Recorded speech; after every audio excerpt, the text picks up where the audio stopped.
bagian saya membahas tentang ekonomi politik media, khususnya adalah tentang konten di media massa ya, konten. Pertama, saya akan membahas theoretical problems, artinya persoalan-persoalan secara teoritis yang terkait dengan ekonomi politik media, agar pemetaan ini jelas antara apa yang disebut dengan ekonomi politik, apa yang disebut dengan ekonomi dan politik, apa yang disebut dengan ekonomi media, dan yang terakhir, apa yang disebut dengan ekonomi politik media.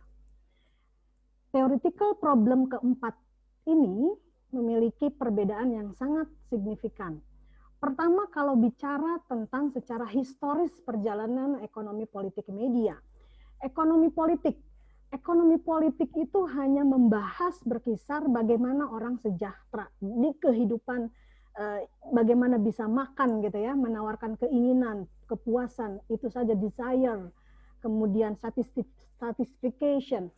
Sedangkan kalau belum bicara pada konteks media.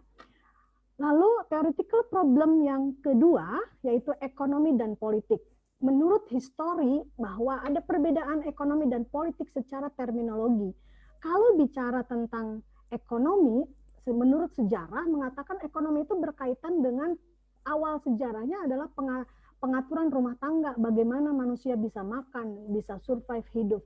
Sedangkan politik itu lebih pada kekuasaan, politik, manajemen organisasi secara historis. Intinya bahwa ekonomi dan politik membahas tentang bagaimana sesungguhnya manajerial, manajemen politik, dan keluarga dalam sebuah rumah tangga. Selanjutnya yaitu ekonomi politik media, kawan-kawan. Ekonomi politik media, sebelumnya ekonomi media, saya slide-nya tertukar. Ekonomi media pertama.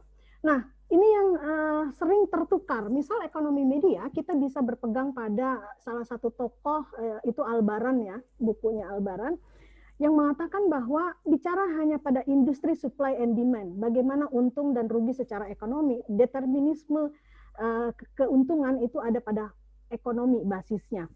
Bagaimana industri media itu menggunakan sumber daya yang terbatas untuk memproduksi konten yang didistribusikan kepada konsumen dalam masyarakat untuk memuaskan beraneka ragam dan keinginan audiens. Nah, ini terutama dimunculkan oleh Peter Golding dan Graham Murdoch, yang dia sebagai representasi kajian ekonomi politik media yang akhirnya pada ekonomi politik media pada aliran konstruktivis.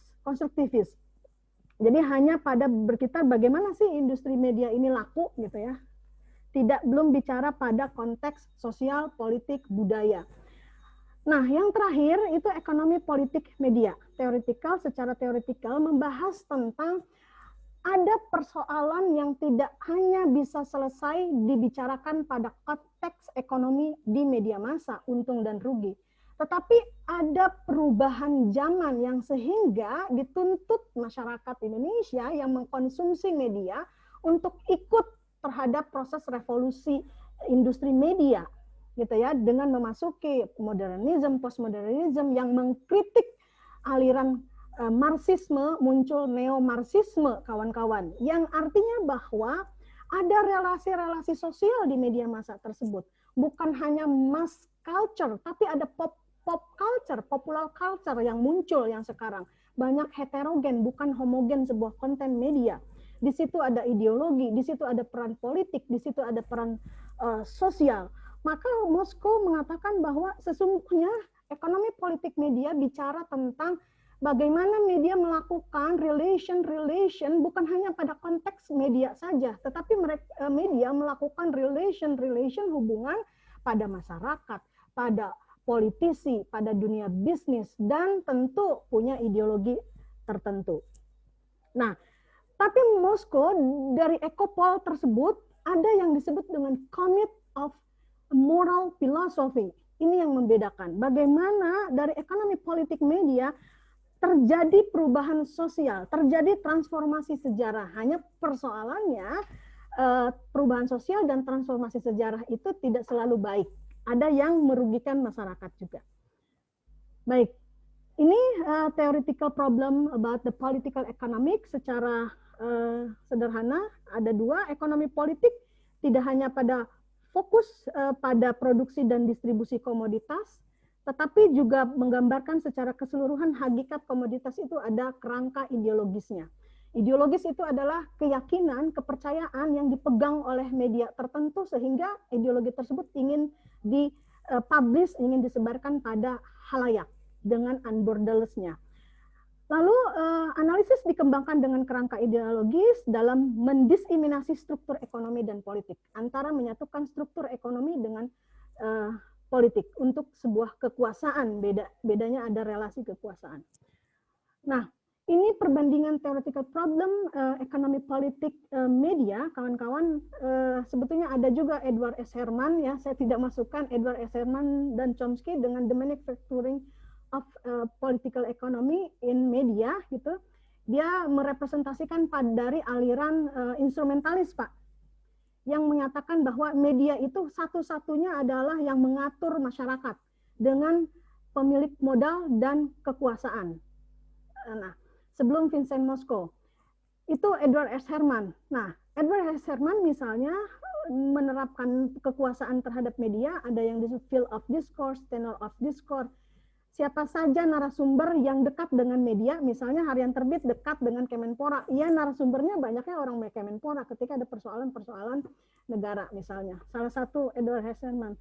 Nah, yang kedua itu misalnya Vincent Mosco, ya tentu Vincent Mosco yang disebut dengan use values dirubah dengan exchange values, nilai guna dirubah dengan nilai tukar, kemudian dengan konsep ada komodifikasi, spasialisasi, dan strukturasi. Komodifikasi nilai itu nilai guna, spasialisasi baik itu vertikal, horizontal, dan strukturasi melakukan merger misalnya.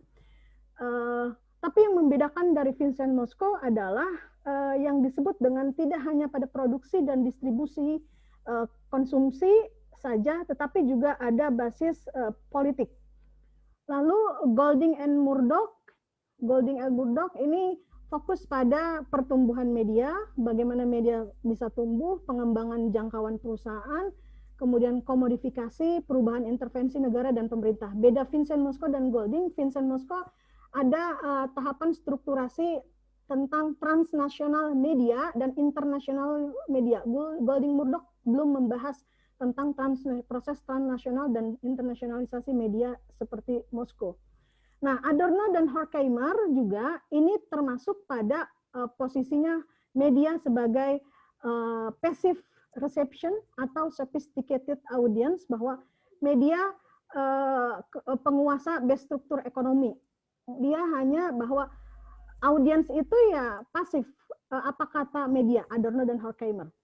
Lalu Stuart Hart bicara tentang pop culture, bahwa media massa tidak bisa semena-mena, bahwa massa itu apa homogen, tetapi kata Hal, media massa harus mengerti bahwa audiens itu sesungguhnya konten-konten itu harus heterogen, Prof, harus heterogen, dengan melakukan representasi media melalui bahasa untuk menyampaikan ideologi ekonomi politik medianya. Dallas Smith misalnya, media itu menjual audiens untuk jelas agen iklan. Ini ekonomi media. Graham model kreator nilai tambah produk hiburan, ini mulai muncul, produk hiburan menjadi salah satu hal yang memunculkan, menarik iklan agar masuk pada media massa. Lalu secara signifikan, the principle atau ciri esensial dari ekonomi politik media, satu adalah yang disebut dengan adanya social change, perubahan sosial dan transformasi historis. Ada perubahan secara sosial yang signifikan, ada transformasi historis. Misal dengan adanya konten media, opini publik orang daerah itu bisa berubah tentang keagamaan atau tentang ya Korea K-pop lah misalnya. Orang terinfluence, terhipnosis gitu ya. Kemudian yang kedua, menguji fenomena sosial secara keseluruhan yang meliputi tentu ekonomi, politik, sosial, dan budaya. Yang ketiga, tiga cirinya adalah punya komitmen terhadap filsafat moral, memiliki perhatian terhadap prinsip nilai dan moral. Itu ekonomi politik media. Nah, ini perspektif studi ekopol media klasik dan kritis liberal. Klasik liberal, ekonomisasi, politik kekuasaan, sedangkan kritis di sini ada sumber daya komunikasi lainnya, ada faktor-faktor budaya yang dikaji, ada faktor-faktor seperti media kreatif. Lalu studi konten media kawan-kawan. Nah, ini yang tadi pertanyaan, apakah sesungguhnya media itu masih diperlukan oleh masyarakat? Kalau pemahaman saya, pandangan saya, itu media akan tetap diperlukan sampai kapanpun oleh masyarakat. Karena sesungguhnya konten media itu begitu besar fungsinya terhadap masyarakat. Satu, untuk menggambarkan bagaimana kita menguji meneliti konten media itu untuk menggambarkan dan membandingkan konten yang di media yang benar ataupun salah, dan saluran antar media, mengkompar kebenaran realitas. Yang kedua, membandingkan konten media dengan realitas sosial. Betul nggak konten media sesuai dengan faktanya? Yang ketiga, konten media itu mencerminkan nilai dan keyakinan. Jadi kalau media mana, kita bisa melihat nilainya seperti apa. Republika misalnya dengan Tempo jelas berbeda. Kemudian membuat hipotesis, tentu pernyataan sementara, kesimpulan sementara tentang fungsi dan efek media. Lalu mengevaluasi kinerja media, menganalisis tentang terjadinya bias media, analisis halayak, menjawab pertanyaan mengenai genre, analisis tekstual dan wacana, naratif serta bentuk lain, rating dan klasifikasi konten media. Nah, isu utama komunikasi massa media itu kawan-kawan, pertama itu power dan inequality. Jadi di media massa itu kita akan bicara, akan menemukan apa yang disebut dengan kekuasaan. Yang kedua, ada ketidaksamaan, ada ketidakadilan. Maka pertanyaan kita adalah apakah media berposisi sebagai dominan atau pluralis, membolehkan masyarakat untuk memasukkan konten-konten melalui media sosial misalnya. Kemudian integrasi sosial, penyatuan sosial dan identitas. Artinya apakah media posisinya sentrifugal yang justru orang bisa terbuka, media sentrifugal itu terbuka terhadap masukan apapun seperti pop culture, sentripetal media hanya memegang pada ideologi internal medianya, sehingga kemungkinan dia berkembang itu kecil kemungkinan kalau sentripetal. Kemudian yang keempat, isunya adalah tentang perubahan sosial. Di sini di media membahas tentang persoalan adanya relasi media dengan kekuasaan, integrasi dan modernisasi. Bahwa adanya teknologi komunikasi, isi media mendorong terjadinya perubahan sosial. Dan tentu yang terakhir, isu utama komunikasi massa adalah yang disebut dengan ruang dan waktu. Kemampuan media menguasai ruang dan waktu.